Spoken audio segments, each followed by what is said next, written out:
Breakup ಆಗಿರುವಂಥ ಹುಡುಗ ಇರಲಿ ಹುಡುಗಿ ಇರಲಿ ತುಂಬ ಯೋಚನೆ ಮಾಡಿಕೊಂಡು ಜೀವನನೇ ಹಾಳು ಮಾಡ್ಕೊಂಡ್ಬಿಡ್ತಾರೆ. ಇಂಥವ್ರಿಗೆಲ್ಲ ನಾನೊಂದು ಮಾತು ಹೇಳೋದಕ್ಕೆ ಇಷ್ಟಪಡ್ತೀನಿ. ಏನಪ್ಪ ಅಂದರೆ, ಒಂದು ಉದಾಹರಣೆ ಕೊಡ್ತೀನಿ ನೋಡಿ. ನೀವು ಸ್ನಾನಕ್ಕೆ ಹೋದಾಗ ಸೋಪೇನಾದರೂ ಕಮೋಡ್ ಒಳಗಡೆ ಬಿದ್ದೋಯ್ತು ಅಂದರೆ ನೀವು ಅದನ್ನು ಕೈಯಾಗಿ ತಗೋತೀರಾ? ಒಂದು ಪಕ್ಷ ತಗೊಂಡ್ರೆ ತಾನೇ ಉಪಯೋಗಿಸೋಕ್ಕಾಗುತ್ತಾ? ಇಲ್ಲ. ಅವಾಗ ಏನು ಯೋಚನೆ ಮಾಡ್ತೀರಾ?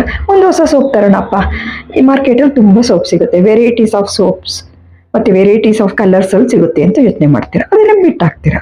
ಅದೇ ರೀತಿ ಜೀವನಕ್ಕೂ ಕೂಡ ಇದನ್ನೇ ಅಳವಡಿಸ್ಕೊಳ್ಬೇಕು.